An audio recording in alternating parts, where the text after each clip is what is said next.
Acum, dacă vrei să-ți iei Fiesta, îți iei Puma. Dacă vrei să-ți iei Focus, poți să-ți iei Focus, încă mai poți. Câtă perioadă, nu știu. Dacă vrei să-ți iei Mondeo, ți iei Ford Kuga. Pentru că asta este oarecum mașina care a omorât Fordul Mondeo. Probabil și viitorul Explorer, care doar ce a apărut, electric, abia aștept să pun mâna pe el, dar până atunci mai e ceva. Hai să vă spun un detaliu interesant. Știți care a fost cea mai vândută mașină plug-in hybrid în luna ianuarie în Europa? Nu, a fost asta. Ford Kuga plug-in hybrid. E cel mai vândut plug-in hybrid din Europa și din România și la ora actuală nu am găsit un plug-in hybrid mai ieftin. Ford are o ofertă la mașina asta, 29.900 cu rabla și TVA inclus. Evident, plătești tichetele rabla, dar alea nu se pun în preț. S-au scumpit și alea. Sunt ca ultimul iPhone, așa. Sunt căutate și se scumpesc. Dacă vreți versiunea hibridă, oferta e 28.800 și dacă vreți versiunea termică e 22.300. Da. Hai să vedem. Și vă mai spun o chestie interesantă. Știți care a fost al doilea cel mai vândut și al treilea cel mai vândut plug-in hybrid din Europa? Volvo XC40 și 3 Lynk & Co 01. Vin chinezii tare din urmă. Dar știi ce vine tare din urmă? Mașini cu Luci Popa, care începe acum.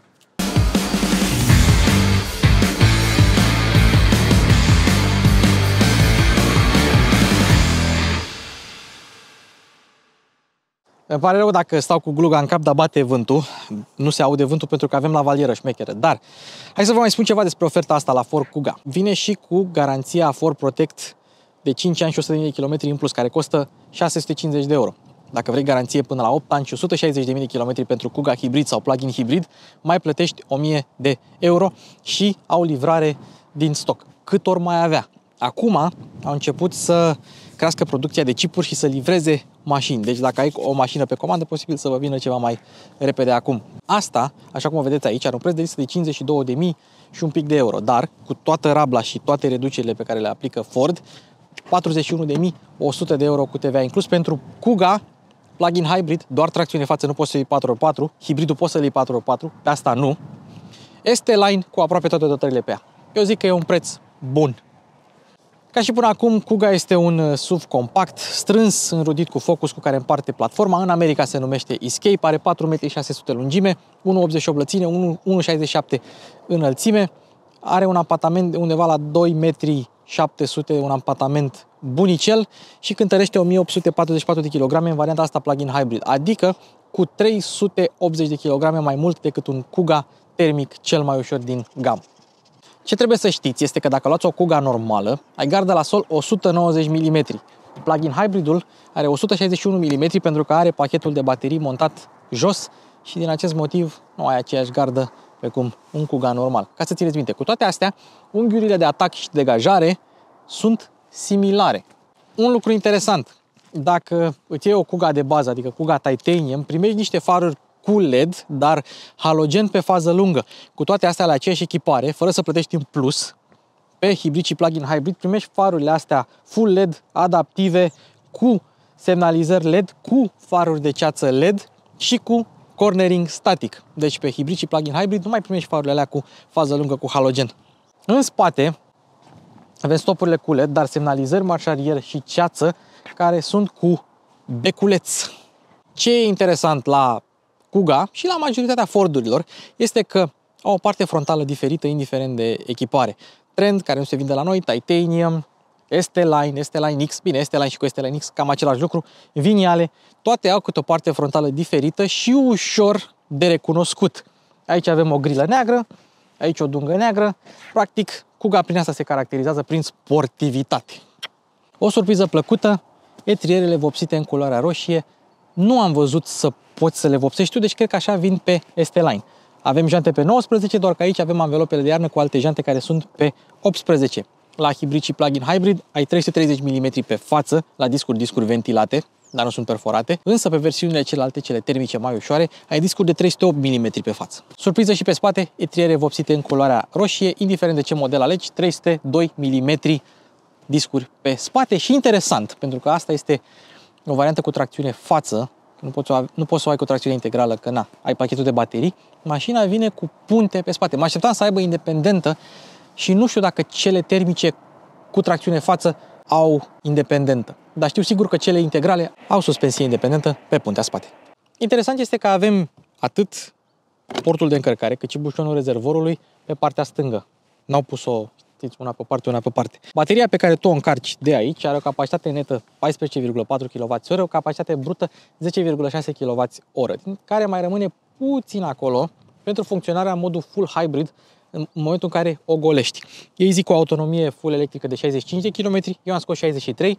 Dacă mă chinuiam, scoteam 65, deci se poate. Asta înseamnă că mașina consumă undeva la 18-19 kWh pe 100 de kilometri. Nu e rău. Ea se încarcă în aproape 6 ore de la o priză domestică, dar dacă o încarci la Type 2 la 3,6 kW, se încarcă undeva în 3 ore și puțin. Însă, mașina vine în standard doar cu cablu de alimentare domestic. Dacă vrei cablu de alimentare Type 2 monofazic, atunci trebuie să plătești 210 euro în plus. Ați văzut clipul nostru cu Focusul RS, v-am arătat toate cheile.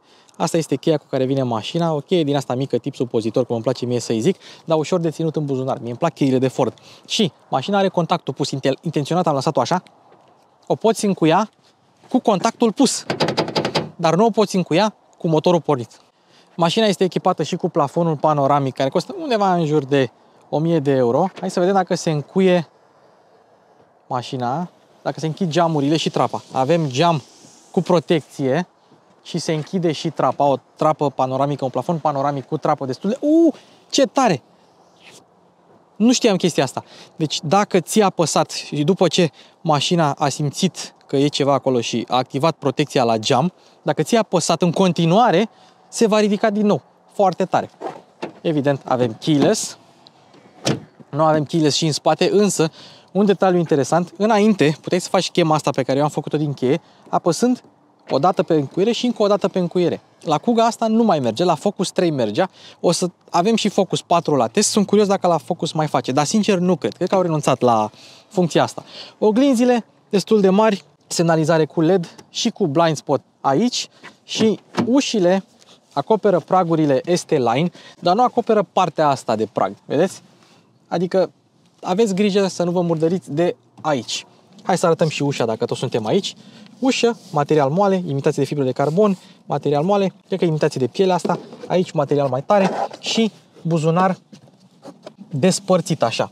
Necapitonat, dar despărțit, să poți să pui sticlă, pahar și ce mai vrei tu. Aici nu avem buzunar, bagi mâna prin și 4 butoane cu impuls, reglarea oglinzilor, tot ce vrei și încuiere mașină. Un alt detaliu mișto la Forduri, fiți atenți aici. Dacă ai un copil sau cineva care deschide tare ușa într-o parcare strâmtă și e posibil să dea în mașina cealaltă sau într-un perete, ia uitați, sare imediat aici o bucată de cauciuc. Oricât de repede ai încercat să închizi și să deschizi, da? Și în față și în spate ai protecția asta la uși. Bun, în spate avem plastic tare aici, imitație de piele, plastic tare din nou, buzunare nici prea mici, nici prea măricele. Aici avem child lock cu cheie normală, deci trebuie să scoți cheia fizică de aici. Uite, cheia fizică de aici. Rezervorul se deschide din buton dinăuntru, are sistemul Easy Fuel, să nu poți să bagi alt combustibil, adică motorină, că doar nu bagi GPL. Concentrație maximă de etanol 10% și dacă ți iei varianta termică, ai 54 de litri rezervor, aici ai doar 45. În spate avem un eleron, frâna de parcare, ștergătorul, camera. Am văzut că la unele Forduri Kuga aveai și spălător, nu știu de ce asta nu are, de aici deschizi portbagajul, guri de evacuare reale și aici o dungă negru-lucioasă. Mergi către mașină cu cheia în buzunar și dacă nu vrei să apeși de 2 ori pe cheie, poți să faci asta. Și se deschide repede. M-a văzut? Interesant. Uite că s-a stins. S-a închis. Pac, pac, cazacioc. Da, mă depistează pe mine. De asta a trebuit să mă depărtez și când faci asta trebuie să te depărtezi un pic ca să nu te depisteze, să nu se oprească. Era bună gluma asta cu cazacioc. Știți, e dansul rușilor, înainte de știți voi ce. Dar hai să vedem portbagajul. Dacă vrei versiune plug-in hybrid, 411 litri în standard. Dacă vrei versiune normală, 475. Apropo, la hibrid tot 411 litri. Avem cablul domestic odată, kitul de prim ajutor sau pachetul legislativ și aici roată de rezervă care costă opțional 210 euro. Podea plană, margine de încărcare plană, frumos, cârlig electric. De 2 ori. La Ford e chestia cu de 2 ori. Bun. A apărut și cârligul. Bun, acum s-a fixat. Mai apăsăm o dată de 2 ori. Mai apăsăm încă o dată de 2 ori. Așa. Bancheta se rabatează frumos așa și îți dezvăluie o podea plană dacă vrei. Așa ceva. Foarte, foarte tare. Ia să vedem. Apropo, sub roata de rezervă, știți ce mai e aici? Este bateria de 12 V a mașinii, bateria normală de mașină. N-au avut loc să o pună în față, așa că au pus-o în spate. Apropo, odată apeși, odată se deschide, odată se închide. Unele au săgeți și spun doar se închide, unele săgeată sus, jos, altele n-au săgeată, automat, odată în sus, odată în jos. Bun, și acum ajungem la banchetă dacă vrei să o rabatezi. Se ridică ușor. Dacă vrei să scoți centura, poți să o scoți frumos, are loc centura, foarte mișto. Apoi, avem banchetă reglabilă, era să zic electric, dar nu e reglabilă electric, e pur și simplu banchetă reglabilă. Și, ceva foarte mișto, volumul portbagajului poate crește pentru că ai banchetă și stânga și dreapta, 60-40, glisabilă, foarte tare. Și totodată dacă vrei să rabatezi bancheta de aici din spate și nu știi cum, aici o manetă se rabatează și asta foarte ușor. Bravo! Fordul acesta făcut în Spania vine cu antifonare la capotă, vine cu băți și vine și cu cheder la capotă aici, frumos. Însă, nu vine cu capac de motor și am văzut unele Kuga. Care-i pluralul de la Kuga?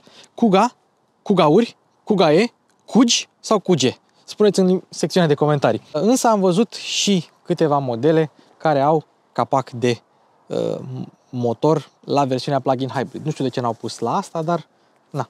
Am observat că nici pe Escape-ul din America, nici pe Kuga asta, nu avem capac de motor. Și hai să vă mai arăt o chestie apropo de Escape-ul de America. Oglinzile de America de stânga sunt un pic zoomate, adică vezi un pic mai aproape, adică magnifică ceva mai mult decât cele de Europa. Ori am văzut eu prost, ori asta chiar magnifică mai mult decât cele de Europa. Ford face mașini hibride în America de foarte, foarte mult timp. La bază mai toate aveau motorizarea asta.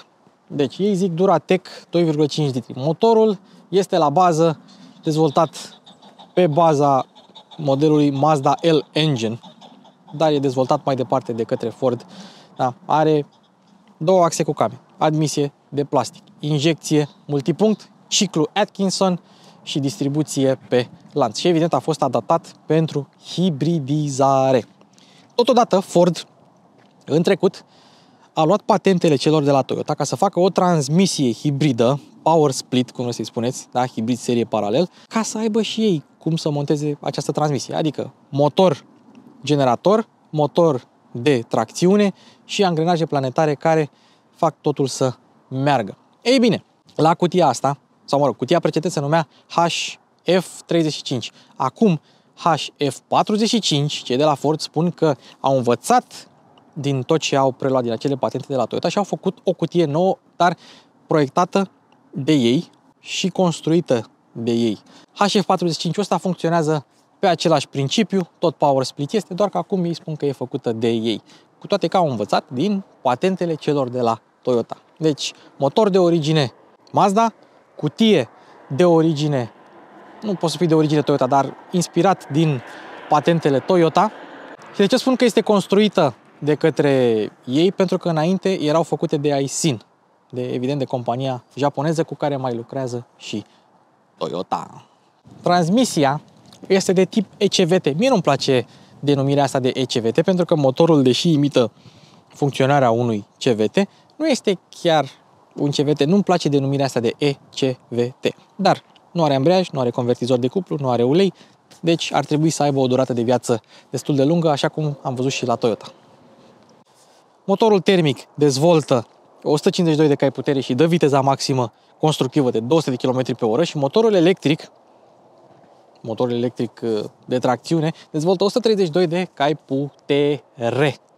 Acum, motorul termic mereu va fi, sau mereu, la viteze mici, mereu va fi generator. La viteze mari va fi conectat la roți. Și ca să pornească, efectiv, motorul electric cuplează la motorul termic și îl pornește instant, ca nesul. Și puterea combinată atunci când ai nevoie este de 225 de cai putere. Cuplu maxim exact nu-l știu, dar știu să spun că face 100 în 9,2 secunde.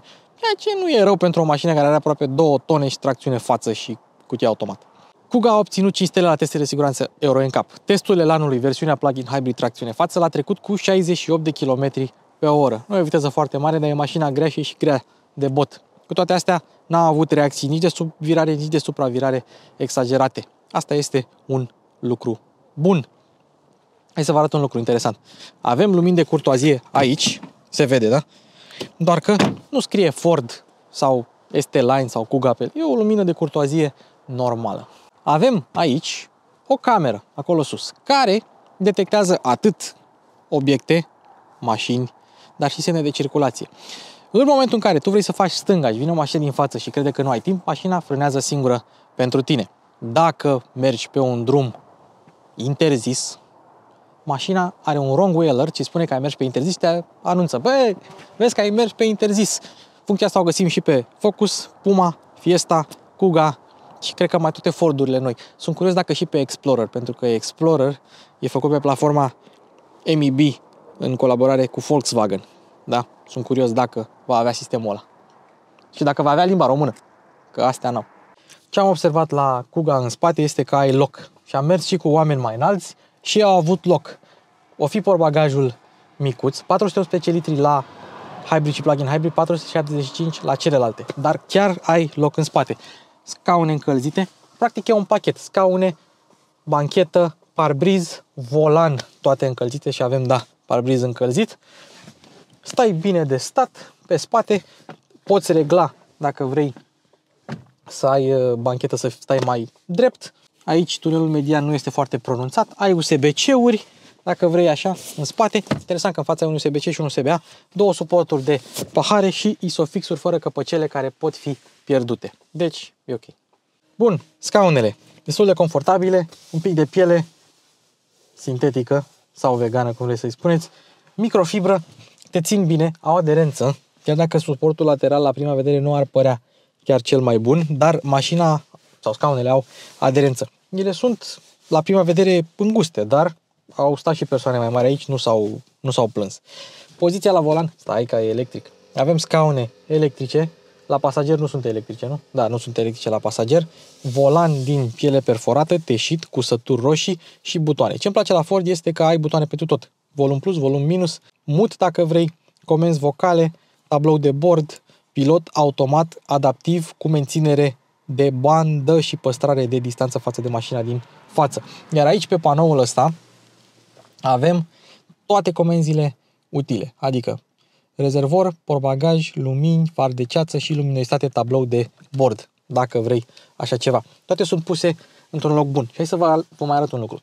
Știți cu toții, dacă ați mai condus mașini, uneori sistemul Lane Keeping Assist, care nu este același cu sistemul de menținere a benzii atunci când mergi pe pilot automat, poate fi un pic enervant. Aici e un buton prin care îl dezactivezi și îl activezi doar la apăsarea unui buton. Scurtătura asta e foarte mișto la orice Ford care are chestia asta.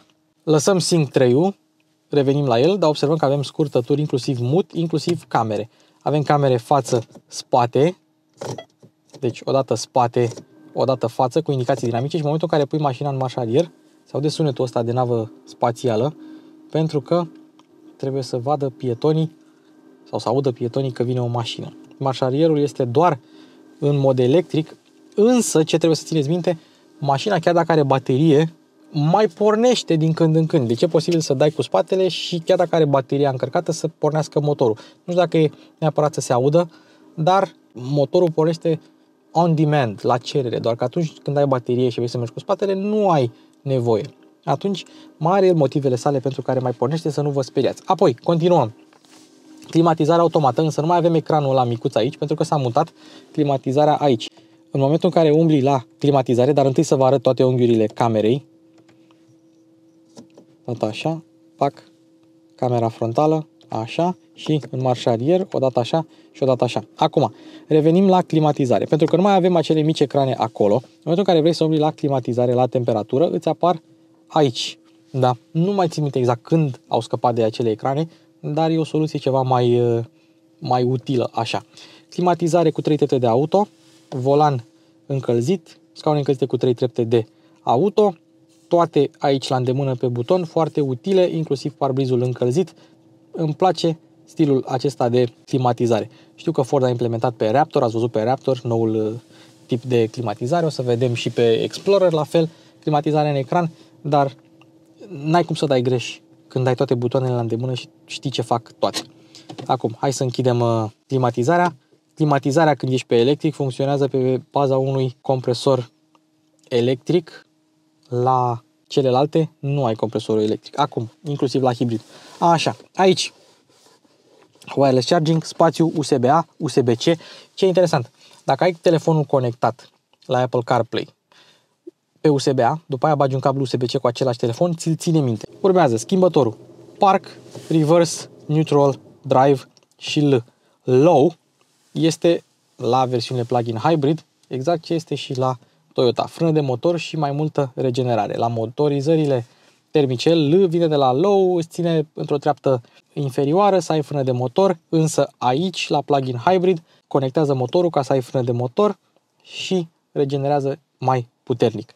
Trecem iar în parc, frână de parcare electrică, auto hold, moduri de rulare și o să arătăm modurile de rulare când trecem la tabloul de bord. Head-up display, tara! Un head-up display din acela care nu proiectează pe parbriz, e unul care iese din bord cu toate informațiile, însă luminositatea e dată mică, pentru că așa îmi place mie. O să-l arătăm dacă e un pic mai... Ia. Parcare automată, mod EV, dacă ai baterie să nu pornească motorul termic. Ce am observat este că dacă mergi pe auto sau pe eco, pe ce mod vrei tu, chiar dacă ai baterie, motorul termic mai pornește din când în când, dar alte sisteme plug-in hybrid am văzut că nu pornește. Senzorii de parcare, aici o tăviță pentru diverse obiecte, cotiera care este reglabilă și care se deschide frumos așa. Avem o tăviță și un spațiu nici prea mare, nici prea mic. Torpedoul este ok ca și dimensiuni, nu e prea wow. Apoi avem lumină la parasolar și parasolare de dimensiuni normale. Trapa o controlezi de aici, luminile sunt aici, poți să le închizi și să le deschizi pe toate frumos acolo. Acesta este head-up display-ul, acestea sunt toate informațiile și evident poți să ajustezi contentul, luminozitatea și poziția sa pe acest mic display. Îmi place. Am văzut și la Focus, am văzut și la Puma, cred că am văzut și la Fiesta dacă nu mă înșel. Tabloul de bord de la Ford mie îmi place. Acum, informația o reglez frumos de aici. Da? Apoi, alt tip de informație îl accesez apăsând pe butonul de listă. Dar cel mai interesant, când schimbi modul de rulare, deci avem Normal, Eco, avem niște animații foarte drăguțe. După Eco vine Sport, Ford Eco Sport, v-ați prins. După aia Slippery, Snow, Sand, Assist și din nou trecem la Normal. Îmi place sistemul de tablou digital de la Ford, le-a ieșit, chiar le-a ieșit și ai multe informații jos acolo. Poziția farurilor, temperatură, în dreapta avem nivelul combustibilului, jos avem treapta de viteză, temperatura, kilometrajul, cât range mai ai pe electric, cât range mai ai pe benzină. Ai multe informații toate la îndemână. Îmi place. Avem și sistemul Sync 3 pe care l-am văzut mai pe toate Fordurile testate în ultima perioadă, mai puțin pe Raptor. Și avem așa câteva mici widgeturi. Avem inclusiv informații de încărcare, în cât tip se încarcă la 16A, la 10A, exact cum v-am spus mai devreme.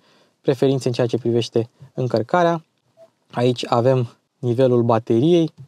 Interesant cum arată. Audio, Phone, Maps, Apple CarPlay. Înainte să trecem la Apple CarPlay și Android Auto, B&O Sound, că avem sistemul de sonorizare B&O cu toate setările sale. Clock ne interesează, radio, sisteme de asistență. Aici e interesant. La Ford poți să selectezi tempomatul. Dacă nu îl vrei inteligent, adică după semne de circulație, îl treci pe adaptiv și e după distanța față de mașina din față. Normal este tempomat normal. Foarte tare. Limitatorul de viteză, la fel. Ce toleranță să aibă. Lane Keeping Assist, Pre-Collision, camera de marșarier, cât delay să aibă, blind spot pentru trailer, pentru remorcă, asta e foarte mișto, Wrong Way Alert, ce v-am spus de el, Drive Alert și Cross Traffic Alert. Acum mai ai și o setare pentru My Key. My Key programezi ok, cu o viteză maximă și un volum maxim și poți să le dai fie copilului, fie angajaților și așa mai departe, prietenilor, ca să nu depășească o anumită viteză. Asta e foarte tare. La vehicul avem chestia asta cu 30 de minute max idle. Dacă ai motorul pornit 30 de minute, el se va opri automat. Întrebarea următoare, dacă tu ții mașina plug-in hybrid pe electric, se va opri după 30 de minute, că ăsta e max idle, 30 de minute, relantiul de 30 de minute e făcut pentru motoarele termice, ca să nu polueze. Interesant. Aici îți spune dacă ai ocupanți în spate și să spună să nu-i uiți când pleci din mașină, mai key, ce v-am spus mai devreme, și restul setărilor pentru haion și lumini, oglinzi și așa mai departe. Ford Connect Pass, dacă vrei aplicația, setări generale, Apple CarPlay, setări pentru display. E un sistem bun. Sync 3 a fost un sistem bun. Ai și valet mode, da, să nu poată valeții să îți umble prin mașină. Ai un PIN aici de 4 cifre dacă vrei să îl pui și trecem la Apple CarPlay.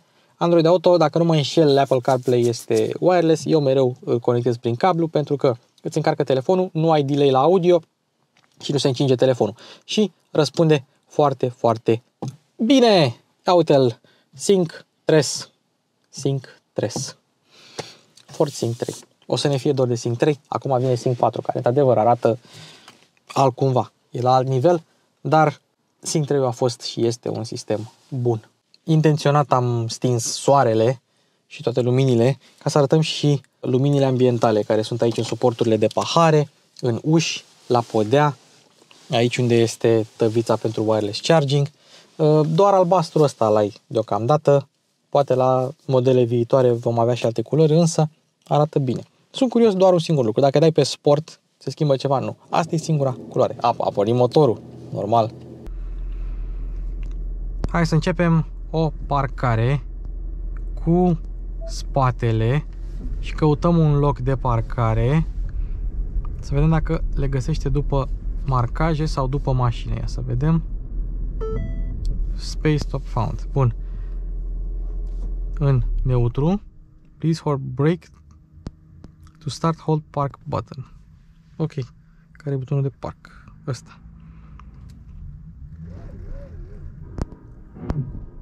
Și mașina e încă în neutru, dar dă cu spatele. Asta e interesant. N-am mai văzut la alte branduri așa. Și spune și cât mai are. Hop. Și acum dă în față. Ok. Și avem o dubă. Dar nu vine încoace. Da. Mașina parchează în funcție de mașina de lângă ea. Nu parchează în funcție de... Da. Și eu și în dreaptă. Interesant. Mă sună Dan Scarlat de la Top Gear, colegul meu. Dar lăsăm să sune. Că nu pot să-i dau reject. Ba da, pot. Uite-o și în dreaptă. Ce interesant.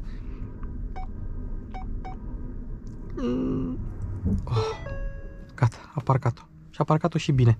Lângă RS6-ul ăsta frumos. Oare cine o fi cu el? Hai să vedem cum se conduce Ford Kuga plug-in hybrid. Mi-ar plăcut să am memorie la scaun, dar e ok și așa. Îmi place că îți găsești poziția destul de ușor. Când ești la o filmare, schimbi scaunul, să arăți locul, să arăți interiorul, dai mai pe spate și tot timpul stai și umbli. Ei, la Ford motorașele răspund repede și îți găsești poziția ușor, spre deosebire de alte mașini. Hai să vedem, avem bateria descărcată, suntem pe modul Eco, vizibilitatea în general e bună, îmi place că avem poziția la volan destul de înaltă, nu poți să ți-o pui foarte jos, dar dacă îți place o poziție la volan, uite că prima oară, sper că s-a văzut pe cameră, pe GoPro, dar dacă îți place să stai sus, poziția va fi bună.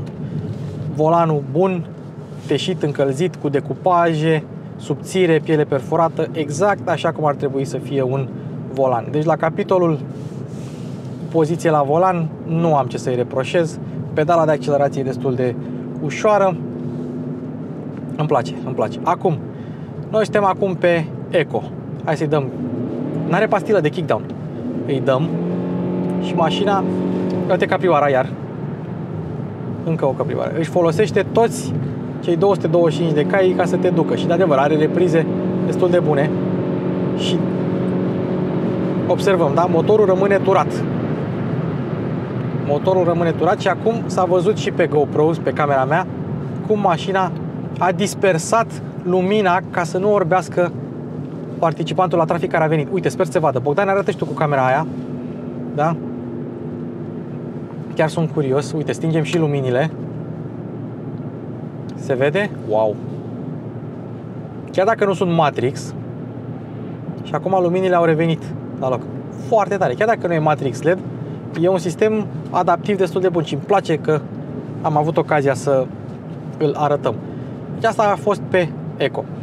Acum, în ceea ce privește consumul, după 335 de kilometri, avem un consum de 5 litri la 100 de kilometri, 63 au fost pe electric pur, însă până la 200, deci din 335, 200 au fost electrici, asta din ce a generat mașina, din ce a generat motorul termic, pentru că s-a folosit pe post de generator și nu a fost nevoie. Restul de 135 au fost făcuți în mod termic sau hibrid, cum vrei să-i spui. Nu s-a mers pe electric. Hai să vedem cum e pe normal mașina.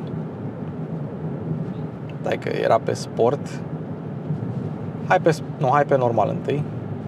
Normal. Mașina răspunde ceva mai bine.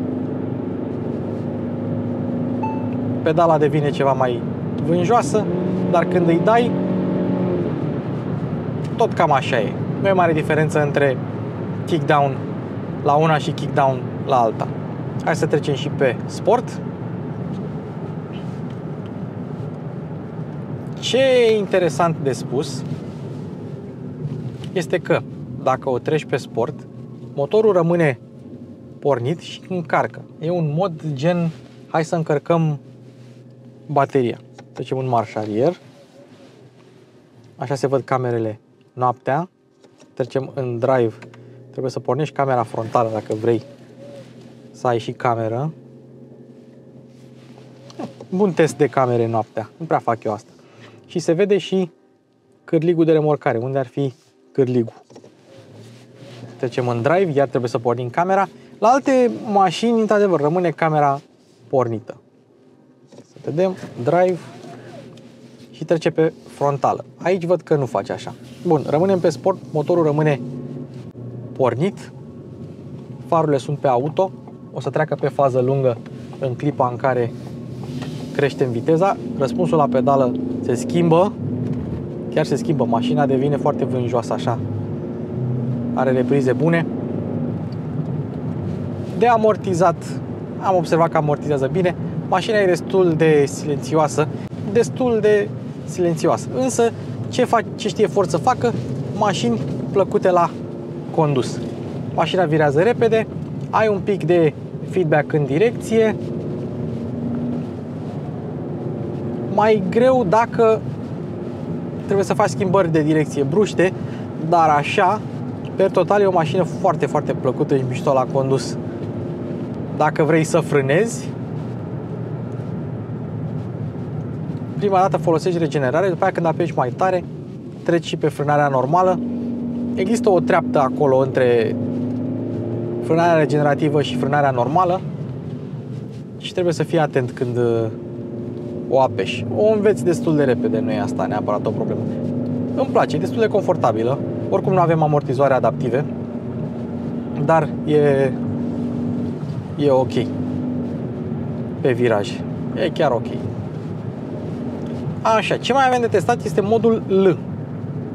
Dacă ai bateria încărcată și vrei să folosești modul L, în momentul în care iei piciorul de pe accelerație, de fapt se întâmplă la fel, indiferent că ai bateria încărcată și bateria neîncărcată, dar dacă ai bateria încărcată și mergi pe curent, motorul va porni fără să folosească pic de benzină, doar pentru frână de motor și nu va alimenta motorul deloc. Uite, trecem pe L și acum se vede cum mașina regenerează mai mult. Îți apare acolo un bord că regenerează ceva mai mult decât în modul drive. L adică low, nu vine de la Luci. Ia. Luăm piciorul de pe accelerație și mașina, într-adevăr, regenerează ceva mai mult și motorul e pornit indiferent de treaptă. Direcția se întărește un pic pe sport, nu se întărește foarte mult, având în vedere că ai un pic de feedback în direcție, nu prea te deranjează chestia asta, pentru că nu se întărește atât de mult încât să devină enervant. Ce mișto! Ar trebui să fac mai multe teste pe noapte, pentru că arătăm cum merg farurile. Bun, și cam ăsta este Fordul Kuga. Ia să vedem și pe dâmburi. Hop, hop. Ok. Încă o dată. Hai să o trecem pe normal, pe eco.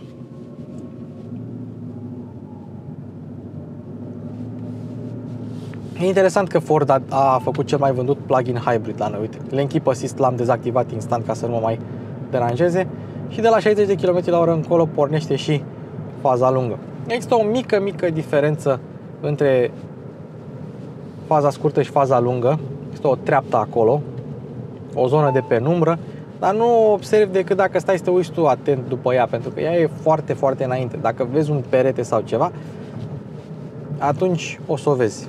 Per total, mașina e plăcută la condus. Eu am mai mers, cred că, cu varianta hybrid. Pe când eram eu pe Autovantage, am mai testat un Vignale hybrid, nu cred că era plug-in hybrid. Nu mai țin minte.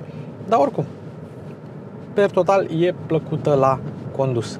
Nu e genul de mașină care să fie mega sportivă, dar e echilibrată per total. Ford știe să facă mașini plăcute la condus. Chiar dacă nu are independentă pe spate, nici Fiesta n-are și tot se conduce bine, nici Puma n-are și tot se conduce bine, nici Fiesta ST nu are și se conduce bine. Dar nu, le-a ieșit. Le-a ieșit.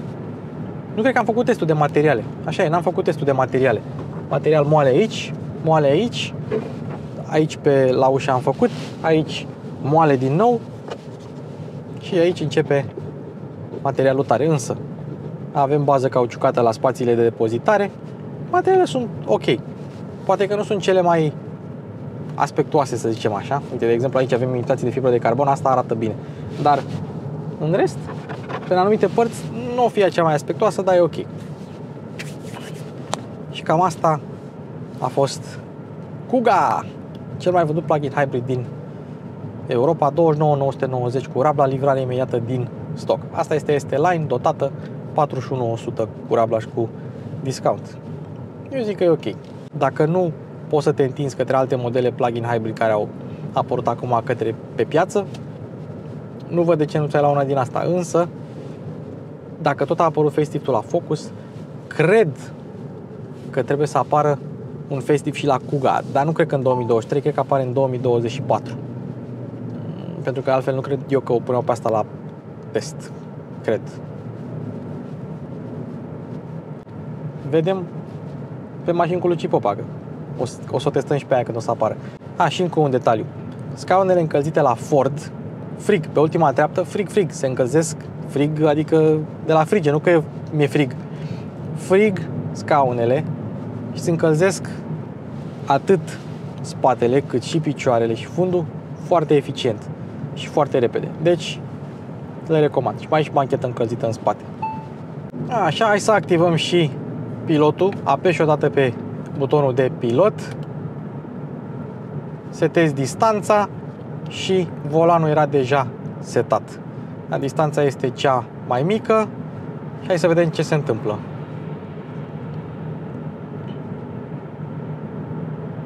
Avem sub limita legală. Țineți mâinile pe volan.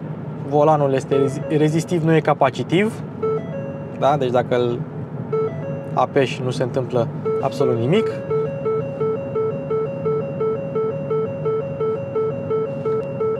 Și mașina frânează singură. A frânat singură. Curios dacă se și oprește. Și gata, te-a lăsat la 10 km pe oră și nu se oprește. Merge cu 10 km pe oră până la adânci bătrâneți. Și probabil dacă simte ceva frânează, dar n-are ce să simtă aici. Deci merge bine. Și virează bine, că am mers cu ea și pe viraje. Ford are unul din sistemele bune de pilot adaptiv cu menținere de bandă și virare automată. Și spre deosebire de alte sisteme. Ăsta chiar te ține fix în centrul benzii. Zici că e un pilot neamț. Ăia mai merg fix pe centrul benzii. Gata. Am încheiat episodul. Mulțumim Ford. Auzim în secțiunea de comentarii ce părere aveți de Kuga. Orice like, orice subscribe ajută să creștem canalul, să facem 50.000 dacă nu facem până când apare clipul ăsta. Bogdan la cameră, Bogdan la editare, eu am fost Luci Popa și într-o seară de joi, Mașini cu Luci Popa în sfârșit se încheie.